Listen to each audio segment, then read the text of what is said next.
রান্নাঘরে আজকে আমি দক্ষিণী দই বেগুন করে দেখাবো। তার জন্য আমি সাদা তেল নিয়ে নিলাম। বেগুনটা আমাকে ভেজে নিতে হবে।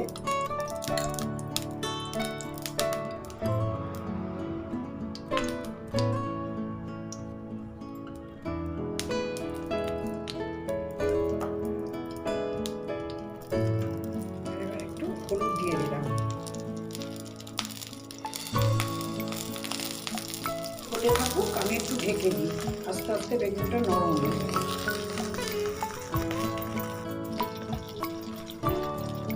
ছোট ঢাকাটা দিয়ে ফেলেছিলাম, বড় ঢাকা দিয়ে ঢেকে দিলাম। বেগুনের এক পিঠ হয়ে গিয়েছে, আমি আর এক পিঠ দিয়ে দিলাম।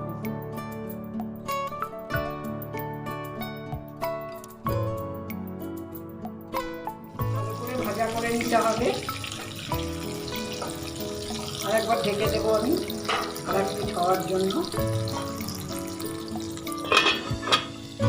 হয়ে গিয়েছে আমার দু পিঠি। এবার আস্তে আস্তে বেগুনগুলোকে তুলে দেবো।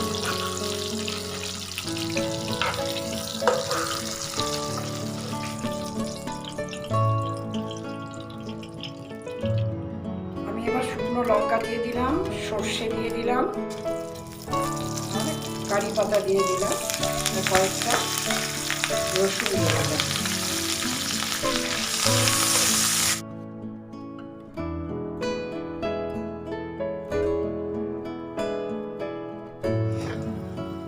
এবার পেঁয়াজ কুচো যে ছিল, পেঁয়াজ কুচোটা দিয়ে দিলাম।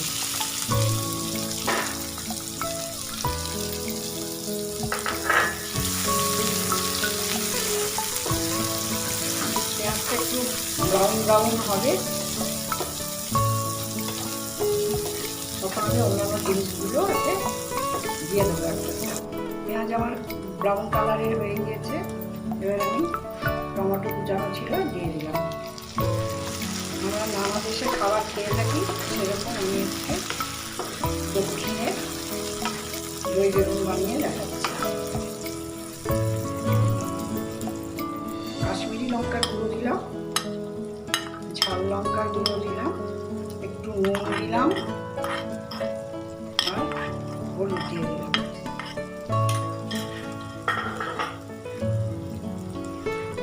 দক্ষিণ ভারতের রান্নাগুলোয় বেশিরভাগ কারি পাতা আর সর্ষে দিয়েই তৈরি হয়, সেহেতু আমি সেই জন্য কারি পাতা সর্ষে বেশি ইউজ করছি। ধনে পাতা দিলাম। গ্রেভিটা তৈরি করার জন্য আমি একটু জল দিলাম। এবার একটু ঢেকে দেবো।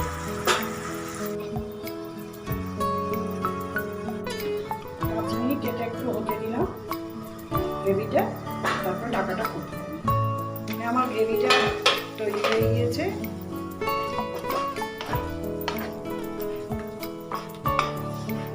এবার আমি সর্ষে বেটে, সাধারণত আমি সর্ষে বেটে ছেঁকে নিই, কেননা সর্ষের এই খোসাগুলো থাকার জন্য একটু তিতো যেতে পারে। সর্ষে বাটা দিয়ে দিলাম।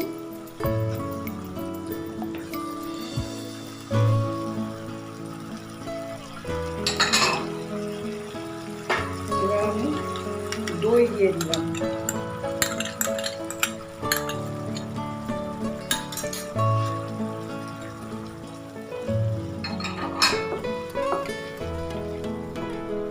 এরকম করে বানাবে।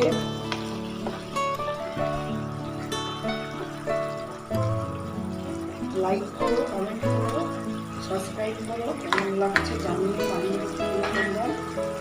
এবার বেগুনগুলোকে দিয়ে দিলাম।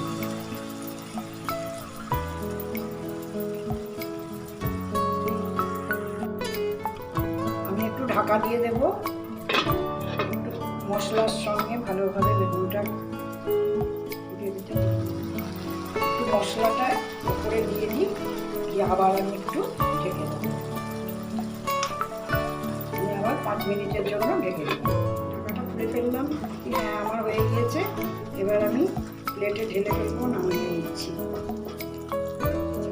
আমি এবার তুলে নিচ্ছি প্লেটে। দেখো কত সুন্দর কালার লাগছে।